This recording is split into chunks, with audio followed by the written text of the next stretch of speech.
Hello दोस्तों, नमस्कार। एक बार फिर से स्वागत है आपके अपने यूट्यूब चैनल देव जी के ट्रिक्स में। तो दोस्तों, यहाँ पर डेली जो कि दे सकते हैं सुबह 11 बजे आपके पेड एग्जाम का मॉडल पेपर सॉल्व कराया जाता है। और ये मॉडल पेपर आप दे सकते हैं जिसमें से अपडेटेड आपके होते हैं करंट अफेयर, साथ में स्टैटिक जीके भी होता है ना। और इसके बाद स्टैटिक जीके जो आपकी थ्योरी है वो महत्वपूर्ण है, इसलिए वीडियो को लास्ट तक देखा करें, क्योंकि जो आपके सिलेबस में स्टैटिक जीके की थ्योरी है वो हम इसी वीडियो के अंत में लास्ट में आपको ऐड कर देते हैं, तो उसको आप लोग जरूर देखा करें, ठीक है। और इस क्लास के जस्ट बाद एक क्लास और आपकी होती है जो स्पेशल डोज होता है, जो कि स्टैटिक जीके का प्रैक्टिस सेट होता है। 50 क्वेश्चन लगभग आपके होते हैं, तो उसको आपको सॉल्व करना है ना। ये दोनों क्लासें बहुत ही महत्वपूर्ण है। बाकी क्लासें तो सभी महत्वपूर्ण होती हैं हमारी, है ना। आप शाम को 6 बजे जुड़ेंगे तो उसमें आपके टॉपिक वाइज जो आपके सिलेबस के अनुसार आपके हैं जीके जीएस वो आपका होता है। हिंदी की क्लास हो गई, रात में हम आपको सिलेबस को कवर कराते हैं। तो जितनी भी क्लासें दे रहे हैं वो महत्वपूर्ण ही दे रहे हैं, कोई ऐसे नहीं कि बिना महत्वपूर्ण की हो, ठीक है। बाकी क्लासें आपकी लगातार आपकी जब होती है तो उनको आपको दोनों देना है, ठीक है। गुड मॉर्निंग, नमस्ते, जय हिंद, सभी को राम राम, गुड मॉर्निंग सभी, गुड मॉर्निंग। तो दोस्तों, यूपी डब्ल्यूएससी पेड एग्जाम की और भी बेहतर तैयारी करने के लिए, चार चांद लगाने के लिए चक्षु प्रकाशन लेकर आया है आप लोगों के लिए संपूर्ण गाइड। और संपूर्ण गाइड में आप देख सकते हैं पूरा सिलेबस और अपडेटेड सिलेबस होगा, जिसमें से आपको देख सकते हैं इस किताब में 2200 प्लस ऑब्जेक्टिव क्वेश्चन भी हैं, 4 सॉल्व पेपर भी हैं। और इस गाइड में खासियत ये है कि जो भी चीज़ आपको मिलेगा बिल्कुल दमदार कंटेंट होगा। आप देख सकते हैं जो आपका प्रीवियस ईयर पेपर है वो तो आपको स्टार्टिंग जैसे ओपन करेंगे वो आपको मिल जाएगा। उसके बाद इसका जो डिस्क्राइब है वो सबसे दमदार है कि आप क्वेश्चन को पढ़ेंगे और ढेर सारे इसके जो क्वेश्चन आपके बनते हैं यहां पर आप लोग निकालते यहां पर चले जाएंगे। यानी कि अगर आप दूसरे की सहायता नहीं लेंगे तो भी इस कह सकते हैं प्रैक्टिस से या इस बुक से अच्छी तरीके से तैयारी कर सकते हैं। यहां पर जो आपका सिलेबस है, चाहे वह हिस्ट्री, पॉलिटी, ज्योग्राफी आपकी देखा जाए तो हिंदी हो गया, या जितना भी आपका सिलेबस है उसका बेहतर तरीके से यहां पर डिस्क्राइब होगा।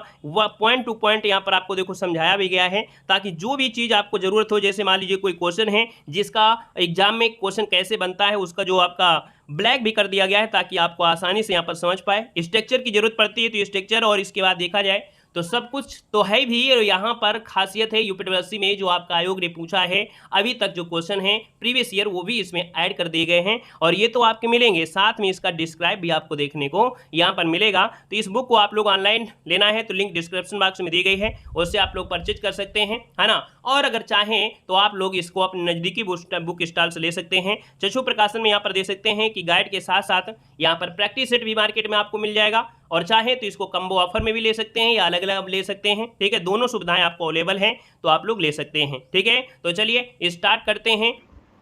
आज स्कोर देखेंगे आप सभी का कि स्कोर कितना जा रहा है, ठीक है ना भैया। आज माइनस मार्किंग के साथ साथ आपका स्कोर भी रहेगा, तो स्कोर के साथ साथ देखेंगे कि आपका स्कोर जो जा रहा है कितना जा रहा है, ठीक है। तो चलिए स्टार्ट करते। देखिए पहला क्वेश्चन दिया गया है, सिंधु सभ्यता किससे संबंधित है। आपका जवाब हो जाएगा यहाँ पर दोस्तों डी नंबर है, ये जुड़ी है आपके आद्य ऐतिहासिक युग से। मतलब जिसका भी ऑप्शन आया है यहाँ पर डी नंबर है, बिल्कुल राइट आंसर हो जाएगा।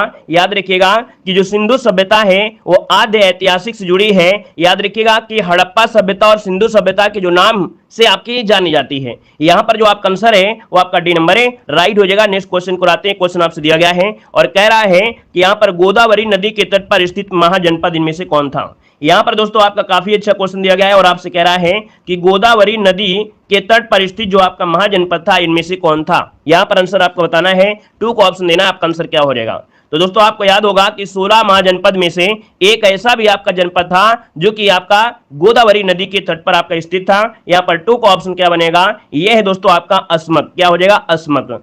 अस्मक या इसे अस्कक बोल देते हैं, जो कि दक्षिण भारत के नर्मदा नदी में आपका ये स्थित है, अर्थात उसके तट पर है। और दक्षिण भारत में स्थित ये आपका जो 16 महाजनपदों में एकमात्र यही है जो दक्षिण भारत में आपका स्थित है। यहाँ पर आगे बढ़िए, क्वेश्चन आपसे अगला पूछा गया है और आपसे कह रहा है यहाँ पर क्वेश्चन, चलिए क्वेश्चन आपसे दिया गया है, कह रहा है आपसे कि प्रथम ईरानी शासक जिसने भारत के कुछ भाग को अपने अधीन कर लिया, निम्न में से वो आपका कौन था। चलिए बताइएगा ऐसा कौन सा ईरानी शासक था जिसने भारत के कुछ भाग को अपने अधीन भी कर लिया। तो दोस्तों ऑप्शन यहाँ पर बनेगा डी नंबर है, ये था आपका डेरियस प्रथम। कौन था भैया, डेरियस प्रथम। दोस्तों ये 522 से लेकर 486 ईस्वी पूर्व में ये फारसी साम्राज्य का संस्थापक आपका रहा है ना। तो इसका जो ऑप्शन है यहाँ पर आपका डी नंबर है, राइट हो जाएगा। यहाँ पर दोस्तों आगे बढ़ते हैं। क्वेश्चन आपसे अगला पूछा गया है, निम्न को क्रम अनुसार में आपको व्यवस्थित करना है। सबसे पहले कौन से आपका शासन आए, हमने बताया था आपको एक ट्री बताया था, फूल खिले तो सूंघ लो महक, है ना, क्लियर है ना। तो दोस्तों यहाँ पर देखिए, यहाँ पर देखा जाए तो आपका आंसर सबसे पहले आएगा गुलाम, है ना। गुलाब खिले तो सूंघ लो महक, या गुल खिला तो सैया ला दो, जो भी आपको ट्रिक अच्छी लगे अपना याद कर सकते हैं। गुलाब खिले तो सूंघ लो महक, या गुल खिले तो सैया ला दो। तो गुलाब से यहाँ पर हो गया सबसे पहले आपका गुलाम वंश है, और गुलाम वंश को दोस्तों याद रखिए इलवारी तुर्क भी कहते हैं। जो गुलाम वंश के थे अधिकतर सरकार इलवारी तुर्क थे, इसलिए इसे इलवारी तुर्क भी कहा जाता है। इसके बाद दोस्तों आपका खिलजी वंश, क्योंकि खिल गया है फूल तो खिलजी वंश हो गया। फिर इसके बाद तुगलक हो जाएगा, तुगलक जो कि आपका वन में है। फिर सैयद वंश आपका हो जाएगा, फिर इसके बाद लोधी वंश हो जाएगा। कुल मिला के देखा जाए तो यहाँ पर दोस्तों आपका बनेगा कौन सा, ये वाला ऑप्शन जिसका आ गया डी नंबर है, बिल्कुल सही जवाब यहाँ पर आंसर है, राइट हो जाएगा। और अगला क्वेश्चन बिल्कुल जानदार क्वेश्चन दिया गया है, कह रहा है शेर शाह का मकबरा कहाँ पर स्थित है। बताइएगा कि जो शेर शाह का मकबरा है ये कहां पर स्थित है, आपका आंसर इनमें से क्या होगा। सभी को जवाब देना है। और आज दोस्तों माइनस मार्किंग से चल रहे हैं हम लोग, माइनस मार्किंग को देखते हुए आपको बताना है ना। गलतियां बहुत कम होनी चाहिए, रेयर केस में होना चाहिए, ठीक है ना। जो बिल्कुल आपको नया हो उसी में गलती होना चाहिए, नहीं तो गलती होने के चांस तो होने नहीं चाहिए आज, ठीक है। चलिए वेरी गुड दोस्तों, शेर शाह का जो मकबरा है ये दोस्तों आपके कहां पर है, आपके सासाराम बिहार में है। कहां पर है, सासाराम जो पड़ता है बिहार में पड़ता है। और दोस्तों याद रखिएगा ये मकबरा ये हिंदू और मुस्लिम स्थापत्य शैली का ये मिश्रण वाला ये सुंदर मकबरा है। दोस्तों याद रखिएगा मकबरा के भीतरी भाग को हिंदू वास्तुकला के अनुसार सुसज्जित किया गया है, और जो बाहरी आपका आवरण है वो इस्लामी कला में किया गया है ना। तो दोस्तों यहां पर आंसर आपका सी हो जाएगा। और दोस्तों शेर शाह की मृत्यु कब हुई थी, क्या बता सकते हैं कि जो शेर शाह की मृत्यु हुई थी वो कब हुई थी।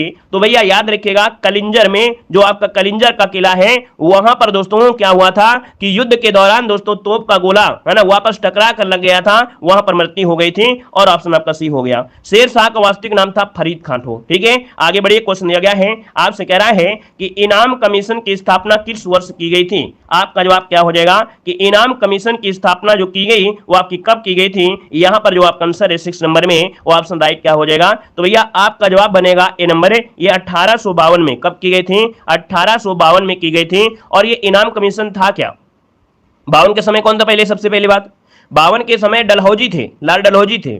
और इस इनाम कमीशन का उद्देश्य था कि भूमि कर रहित जागीरों का पता करके उनसे छीन लिया जाए, है ना। भूमि कर जो रहित जागीर हैं उनका पता किया जाए, उनसे ये छीन लिया जाए। तो ऑप्शन आपका ये हो जाएगा। आगे बढ़िए, क्वेश्चन आपसे दिया गया है कि पूना में होम रूल लीग की स्थापना किसने की थी। बताइएगा क्वेश्चन नंबर 7 में कि पूना में होम रूल लीग की स्थापना जो किया वो किसने किया था। क्वेश्चन नंबर राइट क्या हो जाएगा। 7 की अगर बात कर लेते हैं तो ऑप्शन क्या बन जाएगा। तो भैया ये है आपके तिलक, कौन है तिलक, जिसका ऑप्शन आया बिल्कुल राइट हो जाएगा। 28 अप्रैल याद रखिएगा, 28 अप्रैल और 1616 को, ठीक है 1916 को, 28 अप्रैल 1916 को दोस्तों होम रूल लीग की स्थापना तिलक ने किया था। वहीं पर दोस्तों देखा जाए तो एनी बेसेंट ने भी 1916 में किया था, लेकिन एनी बेसेंट ने किया था सितंबर में। कब किया था, तो आपके सितंबर या दिसंबर, सितंबर में किया था, ठीक है सितंबर में किया था। तो दोनों डेट आपको याद रखना है कि 1916 में इन्होंने भी किया था और इन्होंने भी किया था, बस अंतर यही है कि 28 अगस्त को तिलक ने किया था और आपके सितंबर में जो किया था वह एनी बेसेंट ने किया था दोस्तों, मद्रास में किया था, ठीक है ना, याद रहेगा। आगे बढ़िए, क्वेश्चन दिया गया है, कह रहा है भारतीय राष्ट्रीय कांग्रेस के किस अधिवेशन की अध्यक्षता गांधी जी ने की थी। क्वेश्चन नंबर 8 की अगर बात कर लेते हैं तो दोस्तों ऑप्शन क्या हो जाएगा। तो गांधी जी आपके राष्ट्रीय कांग्रेस में अध्यक्षता किया था मात्र एक अधिवेशन में ही, अर्थात ये जो आपका है बेलगांव अधिवेशन जो कि कर्नाटक में है। और ये कब किया था, तो ये भी डेट याद रखिएगा 1924, क्योंकि ये सभी डेट आपकी पूछी गई हैं दोस्तों, याद रखिएगा।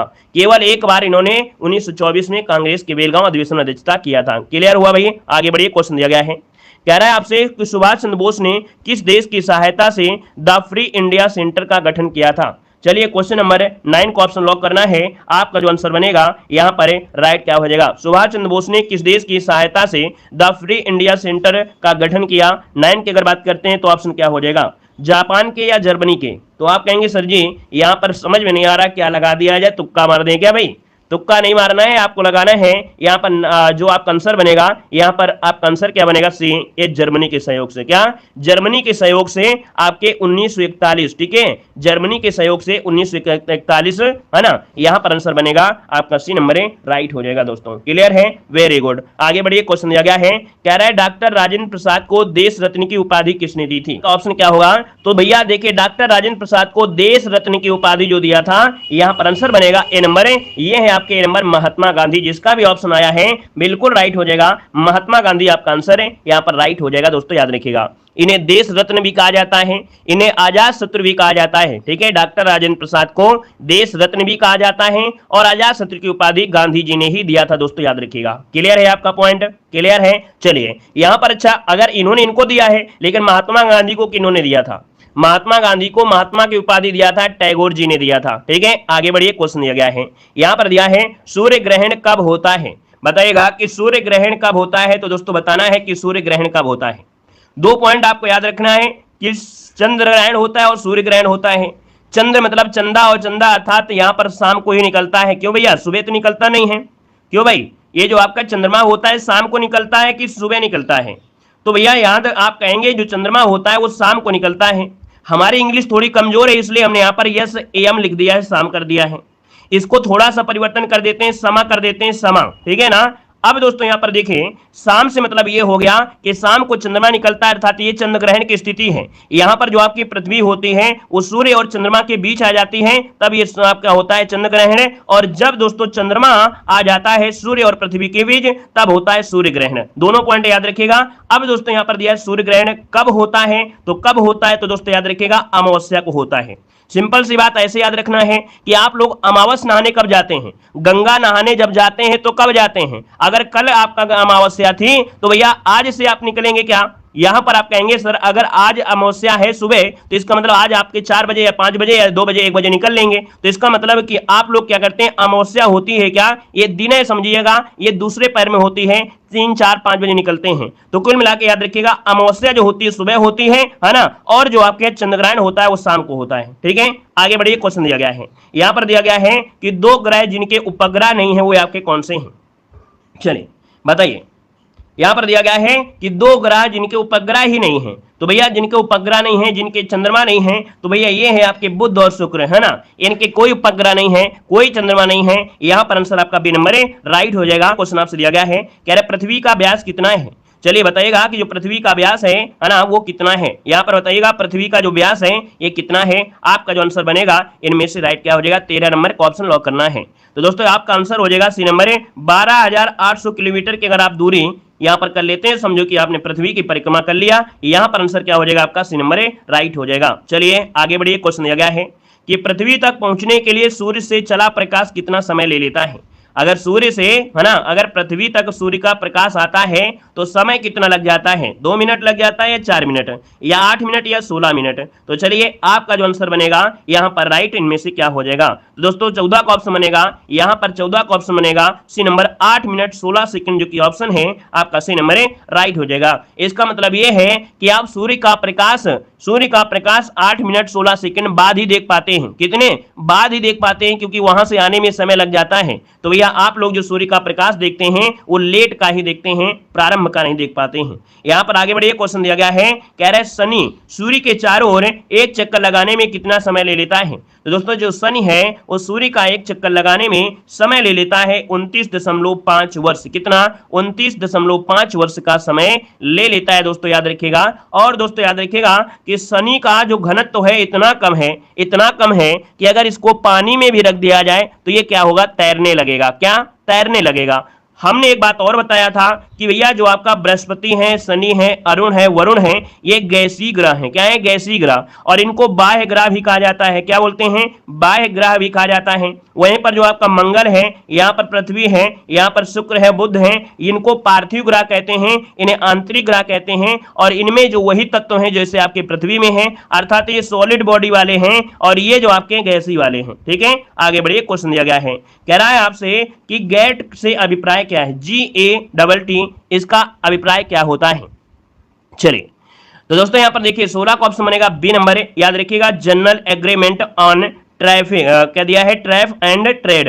यहां पर जो आंसर बनेगा वो आपका बी नंबर इसका राइट हो जाएगा। मतलब ये क्या है कि दोस्तों जब आपका द्वितीय विश्व युद्ध हुआ था उसके बाद अंतरराष्ट्रीय व्यापार के ढांचे में सुधार किया गया, उसको क्रियाशील प्रभावी बनाने के लिए यहां पर गेट की स्थापना की गई थी 1948 में। ठीक है ना।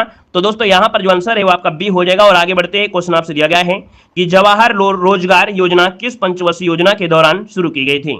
जवाब देना है। आपका जो आंसर है यहां पर राइट क्या हो जाएगा दोस्तों, यहां पर जवाब लगभग सबका सही है।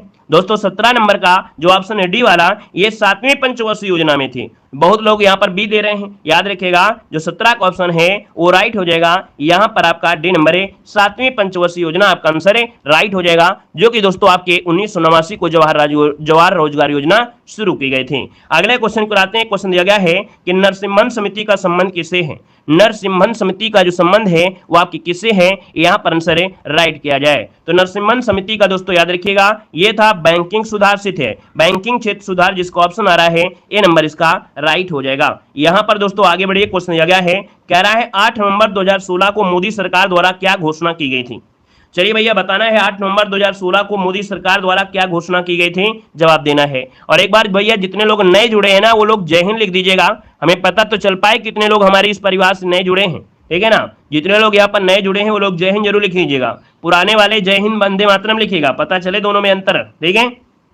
बहुत अच्छे, चलिए सभी का वेलकम है, सभी का वेलकम है। देखिए आपका जो आंसर है 19 नंबर में जो ऑप्शन आ गया है वो राइट इनमें से क्या हो जाएगा। चलिए 19 की अगर बात कर लेते हैं तो दोस्तों ऑप्शन में से क्या होगा, ये भैया डी नंबर विमुद्रीकरण किया गया था। क्या किया गया था, विमुद्रीकरण किया गया था। यहाँ पर जो आंसर है वो आपका बनेगा डी नंबर विमुद्रीकरण, आपका आंसर राइट हो जाएगा। मतलब 500 रुपए और 1000 रुपए की जो करेंसी नोट थे उनको बंद कर दिया गया था, चलन से बाहर कर दिया गया था। और इसके बाद आगे बढ़िए, क्वेश्चन आपसे दिया गया है, कह रहा आपसे यहाँ पर क्या, हाँ सर लुट गए थे कह रहा है पहला मानव विकास सूचकांक किस अर्थशास्त्री ने तैयार किया था। चलिए वेलकम है, सभी को वेलकम है, सभी का स्वागत है। यहाँ पर दिया पहला मानव विकास सूचकांक किस अर्थशास्त्री ने तैयार किया 20 नंबर में, तो दोस्तों ऑप्शन बी हो जाएगा, ये है महबूब उल हक। कौन है, महबूब उल हक हैं। अगर आपसे पूछे कहाँ के हैं, पाकिस्तानी हैं। ये 1990 में इन्होंने ये पहला विकास सूचकांक जारी किया था। यहाँ पर आगे बढ़िए, क्वेश्चन दिया गया है कि 1935 के अधिनियम द्वारा स्थापित संघ में अवशिष्ट शक्तियां किसको दी गई हैं। दोस्तों देखिए 1935 में जो अधिनियम आया था उसमें बताया गया था कि संघ में जो अवशिष्ट शक्तियां होती हैं वो किसमें निहित होती हैं। तो दोस्तों आपका 21 नंबर का ऑप्शन क्या बनेगा, तो यहाँ पर दोस्तों आपका गवर्नर जनरल क्या हो जाएगा, गवर्नर जनरल हो जाएगा। यहाँ पर दोस्तों दिया गया है जो कि ऑप्शन है आपका कि देखो 3 अनुसूचियां थी, संघ सूची, प्रांतीय सूची और आपकी एक समवर्ती सूची।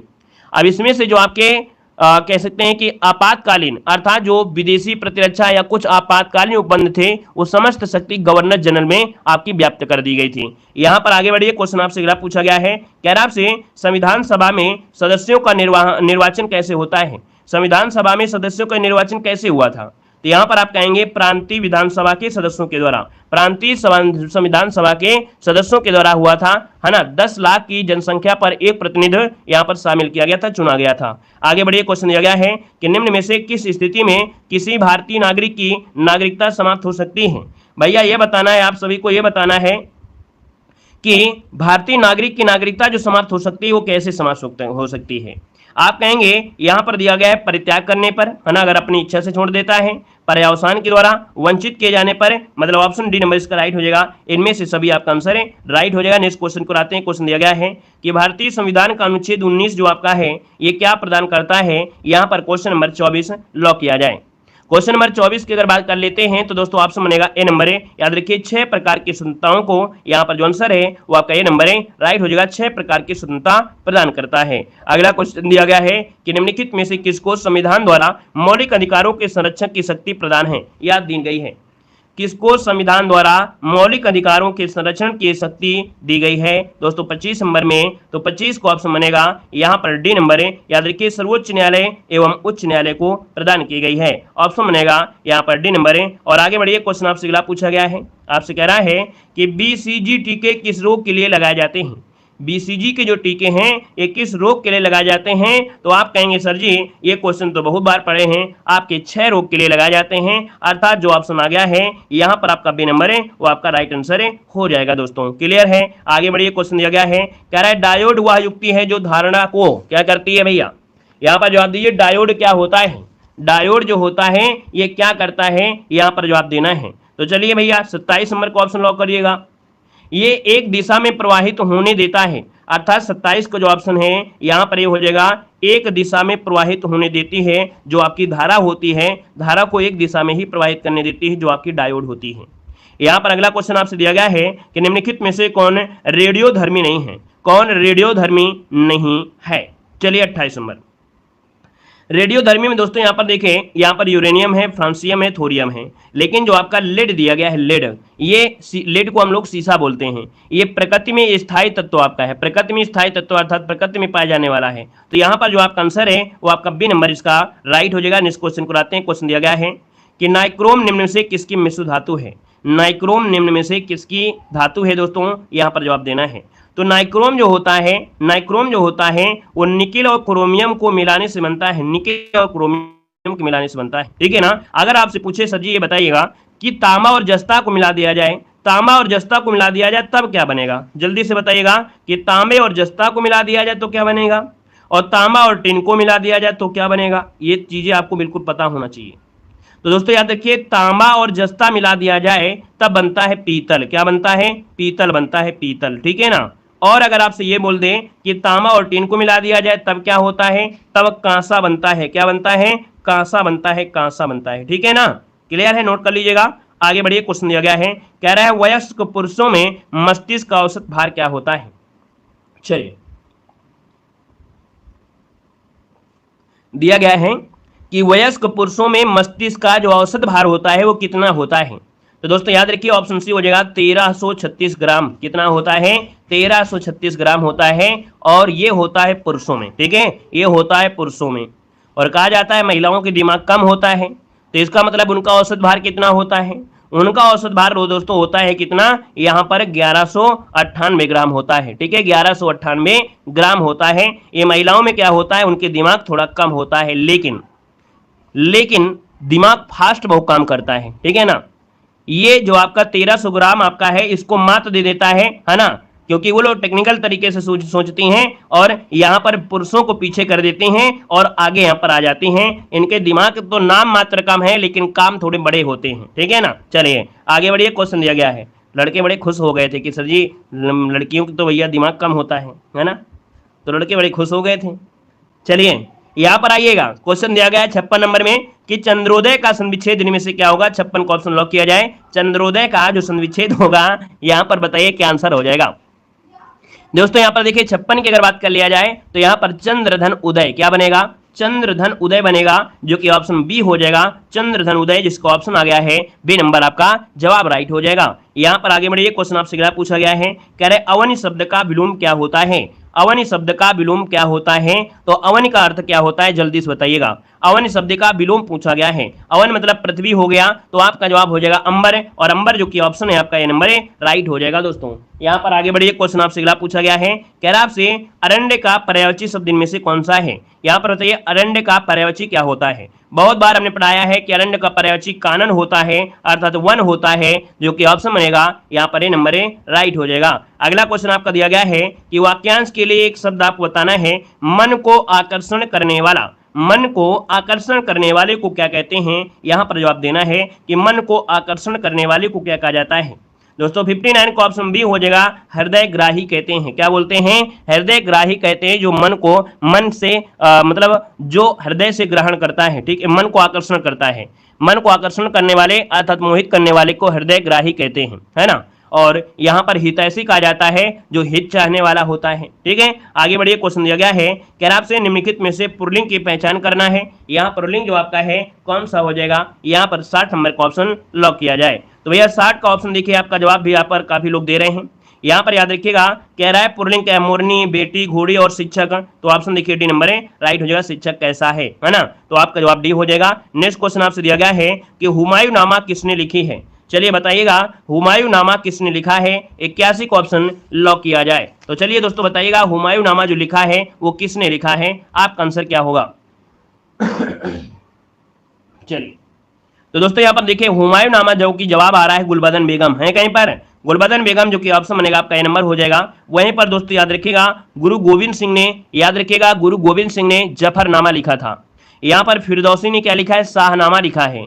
अबुल फजल ने क्या लिखा है, अकबरनामा लिखा है, ठीक है ना। ये सभी पुस्तकें आपकी पूछी गई हैं। अगला क्वेश्चन दिया गया है कि भारत और चीन के बीच अंतर्राष्ट्रीय सीमा रेखा क्या कहलाती है। भारत और चीन के बीच जो अंतर्राष्ट्रीय सीमा रेखा है उसे क्या कहते हैं, 82 का ऑप्शन लॉक किया जाए। चलिए तो दोस्तों यहाँ पर देखिए ऑप्शन आ रहा है आपका मैक मोहन, बिल्कुल सही जवाब आया है। मैक मोहन जिसका आया बिल्कुल राइट हो जाएगा। याद रखिए इसका निर्धारण का जो श्रेय है वो हेनरी मैक मोहन को दिया जाता है। उन्होंने 1914 में इसका निर्धारण किया था। दोस्तों अगला क्वेश्चन लाजवाब क्वेश्चन दिया गया है कि सलीम अली पक्षी अभ्यारण्य कहां पर स्थित है। बताइएगा कि सलीम अली पक्षी अभ्यारण्य ये कहां पर स्थित है। जवाब दीजिए, आपका आंसर क्या हो जाएगा। थोड़ा थोड़ा अंतर आपको मिलेगा। एक सलीम अली पक्षी अभ्यारण्य है और एक सलीम अली राष्ट्रीय उद्यान है।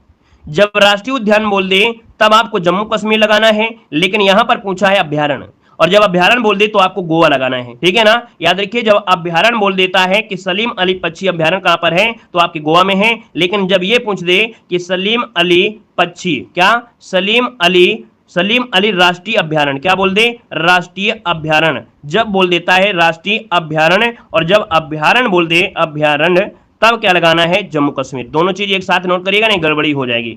यहां पर आगे बढ़िए, क्वेश्चन दिया गया है कि प्रथम लोकसभा उपाध्यक्ष कौन थे। प्रथम लोकसभा उपाध्यक्ष कौन थे, क्वेश्चन नंबर 84 ऑप्शन को लॉक करते हैं। 84 की अगर बात कर लेते हैं तो दोस्तों यहां पर दिया है उपाध्यक्ष पूछा गया, अध्यक्ष नहीं पूछा गया, उपाध्यक्ष पूछ लिया है।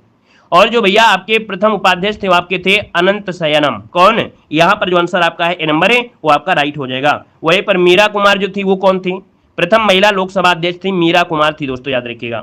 ये जो जॉर्ज अन्या है ये कौन थी आपकी, तो ये थी आपकी प्रथम महिला आईएएस अधिकारी थी दोस्तों, है ना। प्रतिभा देवी पाटिल को तो जानते ही होंगे कि ये प्रथम महिला राष्ट्रपति थी। यहां पर आगे बढ़िए, क्वेश्चन आपसे अगला पूछा गया है, कह रहा है स्वतंत्र भारत के प्रथम वित्त मंत्री कौन थे।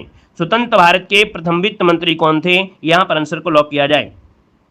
तो दोस्तों आपका जवाब हो जाएगा स्वतंत्र भारत के प्रथम वित्त मंत्री आर.के. षणमुखम चेट्टी, जो कि ऑप्शन है यहाँ पर सी नंबर है इसका राइट हो जाएगा। दोस्तों याद रखिएगा। यहाँ पर दोस्तों ये बताइएगा सुकुमार सेन कौन थे।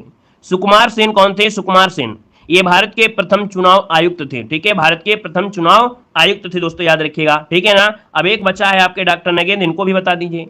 ये अंतरराष्ट्रीय न्यायालय में नियुक्त प्रथम भारतीय न्यायाधीश थे। क्या, अंतरराष्ट्रीय न्यायालय में नियुक्त होने वाले प्रथम भारतीय न्यायाधीश थे डॉक्टर नागेंद्र सिंह। ठीक है, आगे बढ़िए, क्वेश्चन आपसे अगला पूछा गया है, कह रहा है नागालैंड की आधिकारिक भाषा क्या है। 86 नंबर का ऑप्शन देना है और आपका जवाब इनमें से क्या हो जाएगा कि नागालैंड की आधिकारिक भाषा क्या है। तो दोस्तों यहाँ की आधिकारिक भाषा है क्या, अंग्रेजी है। याद रखिए ऑप्शन बनेगा ये नंबर है अंग्रेजी है दोस्तों, याद रखिएगा। और यहाँ पर दोस्तों दिखा जाए कोयांग और चांग यहाँ की और भी आपकी भाषाएं हैं, है ना। मिजो भाषा जो आपकी है कहाँ की है, मिजो भाषा जो आपकी है ये कहाँ की है, मिजोरम की है, याद रखिएगा। नागालैंड में दोस्तों कुत्तों को भी पकड़ पकड़ के खा डालते हैं, है ना। यहाँ पर आगे बढ़िए, क्वेश्चन दिया गया है, कह रहा है मोतियों का द्वीप किसे कहा जाता है। और ऐसे क्वेश्चन हमने आपको बहुत पढ़ाया है। बताइएगा मोतियों का द्वीप जो कहा जाता है वो किसे कहा जाता है, आपका आंसर क्या हो जाएगा, यहाँ पर जवाब देना है। सेशन को लाइक शेयर करते हुए चलेंगे, जितने लोग यहाँ पर जुड़े हैं, है ना। जिन लोगों ने अभी तक लाइक शेयर नहीं किया है तो सभी लोग भी यहाँ पर दोस्तों लाइक शेयर की संख्या बढ़ाते हुए चलेंगे। ठीक है, और पहली बार जुड़ रहे हैं तो चैनल को भी सब्सक्राइब करते हुए चलेंगे।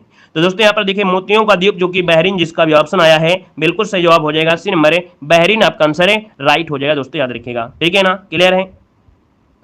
चलिए, और यहाँ पर दोस्तों आगे बढ़िए, क्वेश्चन आपसे अगला पूछा गया है कि ज्ञानपीठ पुरस्कार सर्वप्रथम किस हिंदी लेखक को दिया गया था।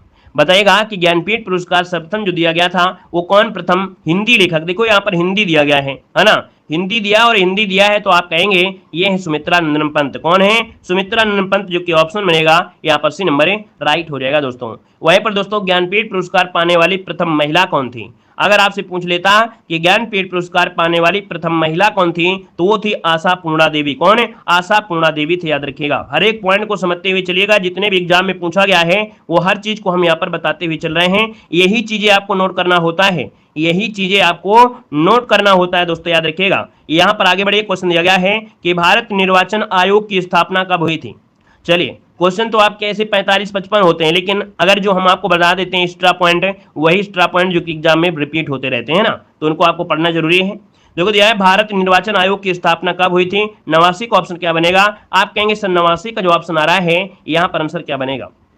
चलिए, 89 का ऑप्शन ये हो जाएगा ये 25 जनवरी 1950। क्या, 25 जनवरी 1950 को हुई थी दोस्तों, याद रखिएगा। ठीक है, यहाँ पर दोस्तों आगे बढ़िए, क्वेश्चन आपसे दिया गया है कि भारत के किस राज्य में महिला मुख्यमंत्री कभी भी नहीं बनी है। तो दोस्तों अभी तक देखा जाए तो भारत में अभी तक महिला मुख्यमंत्री नहीं बनी है। यहाँ पर जवाब दीजिए, तमिलनाडु, राजस्थान, उत्तर प्रदेश या महाराष्ट्र। तो दोस्तों यहाँ पर देखिए ऑप्शन में से क्या हो जाएगा, महाराष्ट्र में दोस्तों, याद रखिएगा। महाराष्ट्र में अभी तक कोई महिला मुख्यमंत्री नहीं बनी है दोस्तों, याद रखिएगा। क्वेश्चन नंबर आपके 11 की ओर आते हैं। 11 नंबर आपसे कह रहा है कि डीआरडीओ ने बहुत कम दूरी वाली जो वायु रक्षा प्रणाली है इसका नाम है यहाँ पर वसवोराट्स का जो सफल परीक्षण किया है ये कहाँ पर किया है। यानी ये जो आपकी वायु रक्षा प्रणाली है बहुत कम दूरी की आपकी है और डीआरडीओ ने है ना ये परीक्षण किया है। यहाँ पर देखा जाए तो इसका नाम भी रखा गया है VSORADS। ये देखा जाए तो उड़ीसा का जो चांदीपुर है, उड़ीसा का चांदीपुर है, यहाँ से सफल परीक्षण किया है। ऑप्शन नंबर आपका फर्स्ट राइट हो जाएगा। क्वेश्चन नंबर आपका 12 दिया गया है और आपसे कह रहा है केंद्रीय बजट 2025-26 में राजकोषीय घाटा सकल घरेलू उत्पाद के कितने प्रतिशत रहने का अनुमान लगाया गया है। यहाँ पर 12 नंबर है और 12 की बात करते हैं तो ऑप्शन सी हो जाएगा। ये 4.4% का है ना जो कि यहाँ पर घाटा रहने का अनुमान है। राजकोषीय घाटा सकल घरेलू उत्पाद का कितने, तो 4.4%, ऑप्शन सी बनेगा। आते हैं क्वेश्चन नंबर आपके 13 की ओर। 13 नंबर आपसे कह रहा है कि भारतीय महिला लगातार दूसरी बार अंडर 90 महिला क्रिकेट विश्व कप का खिताब अपने नाम किया है।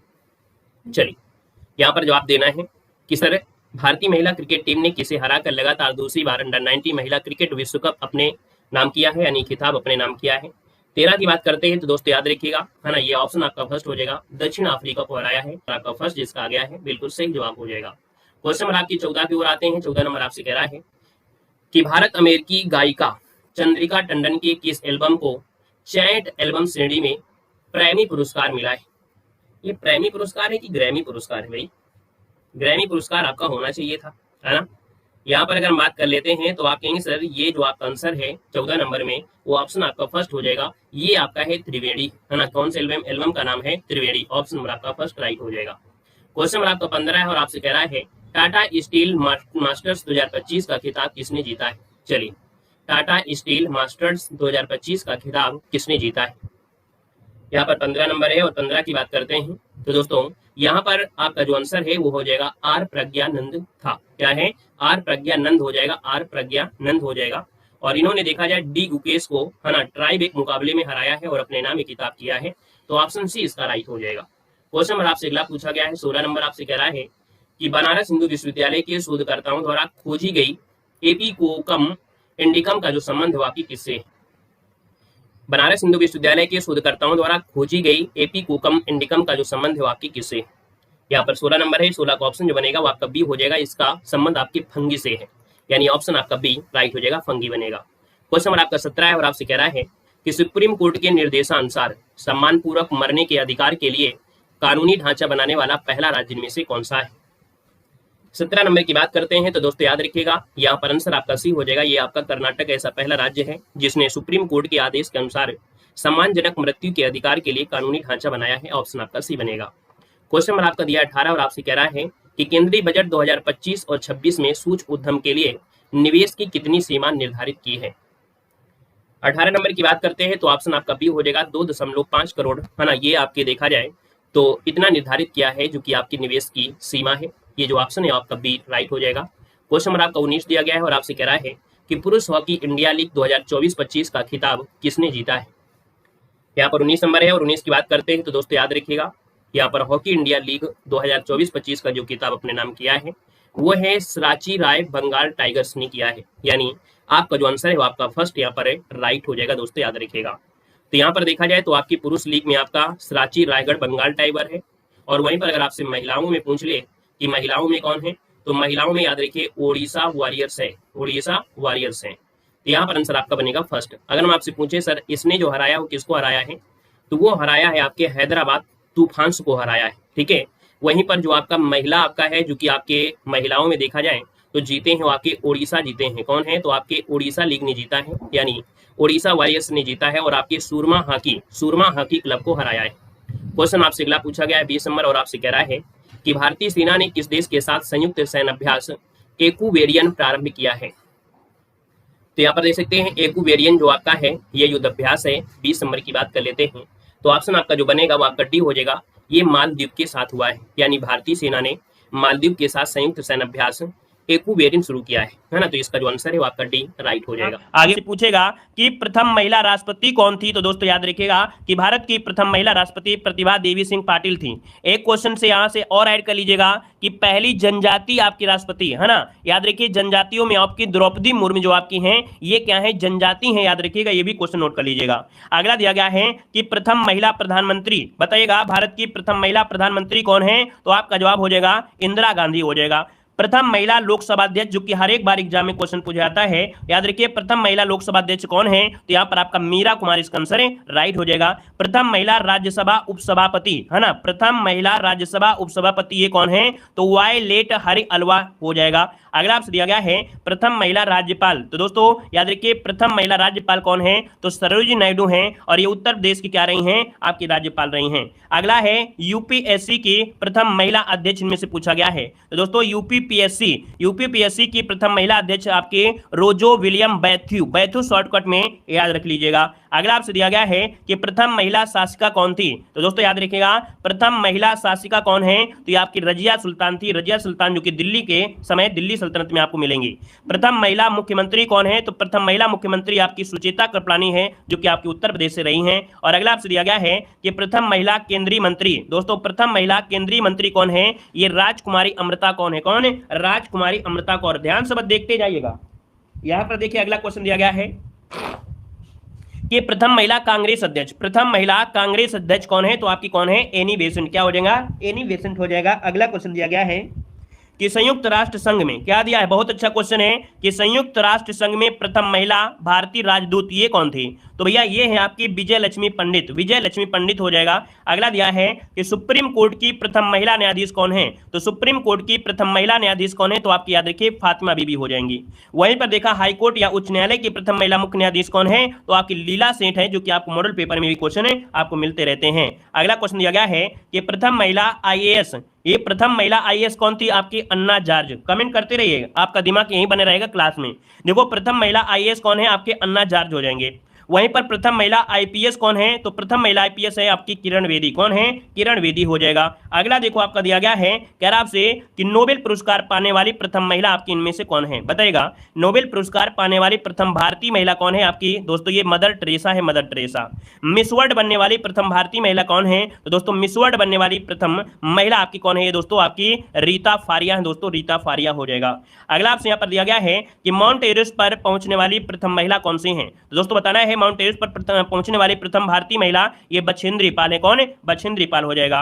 2 बार माउंट एवरेस्ट पर शिखर पर पहुंचने वाली प्रथम महिला आपकी कौन है, भारतीय, ये देखो भारतीय है, तो आपका हो जाएगा संतोष यादव, ये आपका हो जाएगा संतोष यादव। अगला देखो दिया गया है कि रिजर्व बैंक की प्रथम डिप्टी गवर्नर, रिजर्व बैंक की प्रथम डिप्टी गवर्नर ये है आपके के जे उद्देशी, क्या, के जे उद्देशी उसका हो जाएगा। और अगला है इंग्लिश चैनल पार करने वाली प्रथम भारतीय महिला कौन सी है, तो दोस्तों ये आरती साहा है, ये आरती साहा इंग्लिश चैनल को पार करने वाली प्रथम भारतीय महिला है। और अगला पॉइंट आपसे दिया गया है कि मिस यूनिवर्स बनने वाली प्रथम भारतीय महिला इनमें से कौन है, तो दोस्तों याद रखिएगा ये आपकी सुष्मिता सेन हो जाएगा। ठीक है, देखो 1-2 बार पढ़ना पड़ेगा, 1-2 बार पढ़ लोगे तो ये तैयार हो जाएगा। अगला है कि ज्ञानपीठ पुरस्कार प्राप्त करने वाली प्रथम भारतीय महिला कौन है, तो दोस्तों याद रखिएगा ज्ञानपीठ पुरस्कार प्राप्त करने वाली प्रथम भारतीय महिला है आशा पूर्णा देवी, आशा पूर्णा देवी हो जाएगा।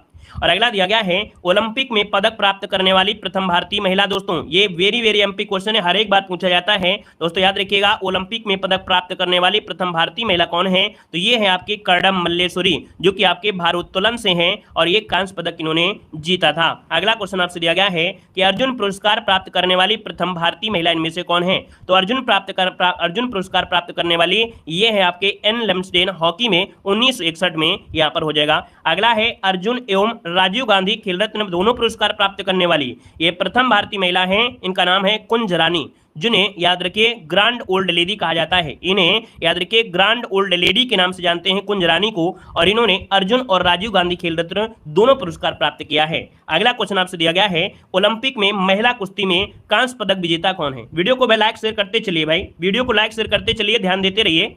ओलंपिक में महिला कुश्ती में कांस्य पदक जीतने वाली प्रथम महिला आपकी कौन है, भारतीय, साक्षी मलिक है, 2016 में रियो ओलंपिक में इन्होंने जीता था। अगला दिया गया है कि ओलंपिक में मुक्केबाजी में कांस्य पदक जीतने वाली प्रथम भारतीय महिला है मैरी कॉम, ये 2012 में लंदन ओलंपिक में जीती थी। अगला है ओलंपिक की जिम्नास्टिक प्रतिस्पर्धा के लिए क्वालिफाई करने वाली प्रथम महिला कौन है, तो दोस्तों याद रखिएगा दीपा कर्माकर, दीपा कर्माकर दोस्तों याद रखिएगा कि जिम्नास्टिक में क्वालिफाई करने वाली पहली भारतीय महिला हैं। दोस्तों याद रखिएगा रखिएगा, ये डोप के मामले में इस समय क्या हो गई हैं, इस समय दोस्तों इनको डोप के मामले में मतलब डोपिंग होता है ना, नशेबाजी करते हैं, इसलिए 4 साल के लिए प्रतिबंध कर दिया गया है, इनको प्रतिबंधित किया गया है।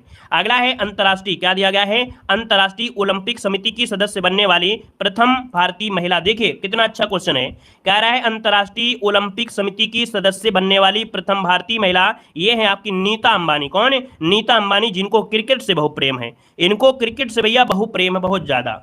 अगला है अंतरिक्ष में जाने वाली प्रथम भारतीय महिला कौन है, तो अंतरिक्ष में जाने वाली प्रथम भारतीय महिला आपकी कल्पना चावला हो जाएगा, कल्पना चावला हो जाएगा। अगला दिया गया है कि अंटार्कटिका में पहुंचने वाली प्रथम भारतीय महिला कौन है, तो अंटार्कटिका में पहुंचने वाली प्रथम भारतीय महिला है मेहर मूसा, क्या मेहर मूसा हो जाएगा। और अगला है कि दक्षिणी ध्रुव पर पहुंचने वाली प्रथम भारतीय महिला कौन है, तो दक्षिणी ध्रुव पर पहुंचने वाली है रानी कौशल धर्मसट्टू, क्या नाम है, रीना है, रीना कौशल धर्मसट्टू ऑप्शन बनेगा यहां पर। और अगला है कि प्रथम महिला स्नातक, दोस्तों याद रखिए कि भारत में ऐसी पहली महिला रही हैं जिन्होंने स्नातक किया था, इनका नाम है दोस्तों याद रखिए कादम्बिनी, क्या दिया है, कांदबिनी गांगुली एवं चंद्रमुखी बसु, ये है 1883 में किया था। अगला दिया गया है कि प्रथम महिला स्नातक, देखो यहां पर दिया गया है प्रथम महिला स्नातक, वो भी ऑनर्स के रूप में, तो ऑनर्स में थे आपकी कामिनी राय थी दोस्तों, ये आपके 1886 में। और अगला है कि 7 समुद्र पार, है ना, क्या दिया है, 7 समुद्र वाला गाना सुने हैं ना आप लोग, 7 प्रमुख सागर तैरकर पार करने वाली ये प्रथम भारतीय महिला कौन है, बुला चौधरी है, कौन, बुला चौधरी है दोस्तों याद रखिएगा। और अगला आपसे दिया गया है कि साहित्य अकादमी पुरस्कार जीतने वाली प्रथम महिला कौन सी है, तो साहित्य अकादमी पुरस्कार जीतने वाली प्रथम महिला कौन है, तो ये है अमृता प्रीतम, क्या हो जाएगा, अमृता प्रीतम हो जाएगा। और अगला दिया गया है कि राष्ट्रीय महिला आयोग की प्रथम महिला अध्यक्ष पूछा गया है, राष्ट्रीय महिला आयोग की प्रथम महिला अध्यक्ष पूछा गया है जयंती पटनायक, क्या हो जाएगा, जयंती पटनायक हो जाएगा। और अगला आपको देखो दिया गया है, हमने आपको स्पेशल डोज स्टैटिक जीके में आपको पढ़ाया भी होगा, आपको याद आ जाएगा। देखो दिया गया है कि प्रथम महिला दूरदर्शन समाचार वाचक, देखिए बताइए क्या आंसर हो जाएगा, कह रहा है प्रथम महिला दूरदर्शन समाचार का जो वाचन किया था किसने किया था, तो ये प्रतिमा पुरी है, आपको स्पेशल डोज में पढ़ाया जरूर होगा। यहां पर दिया है भारतीय सिनेमा की प्रथम अभिनेत्री, भारतीय सिनेमा की प्रथम अभिनेत्री कौन थी, ये देविका रानी थी दोस्तों याद रखिए, देविका रानी हो जाएगा। यहां पर ओलंपिक में रजत पदक जीतने वाली प्रथम महिला कौन से हैं, तो ओलंपिक में रजत पदक जीतने वाली प्रथम भारतीय महिला थी दोस्तों पीवी सिंधु, जो कि आपके बैडमिंटन से आपकी जुड़ी हैं। अगला दिया गया है प्रथम महिला मेयर, दोस्तों प्रथम महिला मेयर ये है आपकी तारा चेरियन, ये आपकी कहां से है, चेन्नई से थी। अगला आपसे दिया गया है कि राज्यसभा के लिए नामांकित होने वाली प्रथम अभिनेत्री, राज्यसभा के लिए नामांकित होने वाली प्रथम अभिनेत्री हैं नरगिस दत्त, कौन, नरगिस दत्त हो जाएगा। और अगला दिया गया है कि प्रथम महिला मुख्य निर्वाचन आयुक्त, प्रथम महिला मुख्य निर्वाचन आयुक्त कौन है, तो आपका वी.एस. रामा देवी। और अगला है ऑस्कर पुरस्कार जीतने वाली प्रथम भारतीय महिला कौन है, भानु अथैया, बहुत बार क्वेश्चन पूछा गया है भानु अथैया से। अगला पॉइंट आपसे कह रहा है कि वायुसेना में क्या दिया है, वायुसेना में प्रथम महिला पायलट, वायुसेना में प्रथम महिला पायलट है आपके हरिता कौर देओल, कौन है, हरिता कौर देओल अब जोड़ेगा। और अगला है प्रथम महिला विदेश मंत्री, प्रथम महिला विदेश मंत्री सुषमा स्वराज, ठीक है, सुषमा स्वराज हो जाएगा।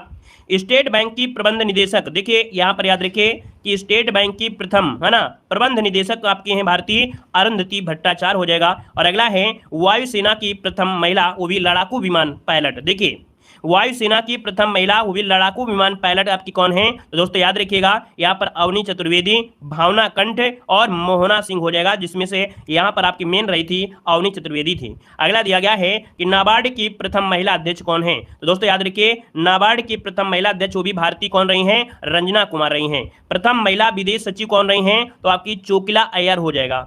प्रथम महिला लेफ्टिनेंट जनरल आपकी कौन है, पुनीता अरोड़ा, पुनीता अरोड़ा हो जाएगा। और प्रथम महिला एयर वाइस मार्शल कौन है, तो पद्मावती बंदोपाध्याय। और दोस्तों प्रथम महिला chairperson of the Indian airline की कौन है, तो आपकी सुषमा चावला हो जाएगा, सुषमा चावला। देख सकते हैं कि टेस्ट पेपर आपका ये कंप्लीट हुआ, जिसमें से आप देखा कि आपकी जो स्ट्रैटेजी की रही है बेहतर से बेहतर हमने लिया है, जो आपके सिलेबस में स्पोर्ट्स से क्वेश्चन पूछे जा सकते हैं। साथ में हमने करंट अफेयर भी अपडेटेड आपको लिया है ना। तो हमारे चैनल से आप जुड़ते हैं तो आपको मार्केट से ना मॉडल पेपर लेना पड़ेगा, ना किसी प्रकार की दिक्कत होगी, है ना। आपके सिलेबस में जितना है वो हम आपको पढ़ा ही रहे हैं। बाकी जो करंट अफेयर हो गया, स्ट्रैटेजी के हो गया, वो सब फोकस आपको की जा रही है, तो आपके हो गए। अगली क्लास में आ जाइए। अगली क्लास आपकी स्पेशल डोज जो आपका है डेली क्लास होती है और बेहतरीन क्वेश्चन आपके रखे जाते हैं। 10 नंबर की जो समान जागरूकता है आपके सिलेबस में सबसे कठिन आपकी वही मानी जाती है। हिस्ट्री पॉलिटी तो पुराना जमाना हो गया, है ना। अब जो माना जाता है कठिन से कठिन वो स्टैटिक जी के मानते हैं, क्योंकि आप लोगों ने करंट अफेयर पर भी फोकस कर लिया। बचा वो एक ही ऑप्शन है, वो आपके स्टैटिक जी के, है ना। एरिया बहुत ज़्यादा हो जाता है, तो क्वेश्चन कैसे भी बन सकते हैं। इसलिए स्टैटिक जी की लगातार आपको क्लास लेना है। आइए जल्दी से अगली क्लास में, और इस क्लास को लाइक शेयर कर दीजिए भाई, है ना, लाइक शेयर कर दीजिए। और अगली क्लास में तब तक आप लोग चलिए तुरंत स्टार्ट कर रहे हैं। ठीक है, धन्यवाद सभी को, जय हिंद, वंदे मातरम।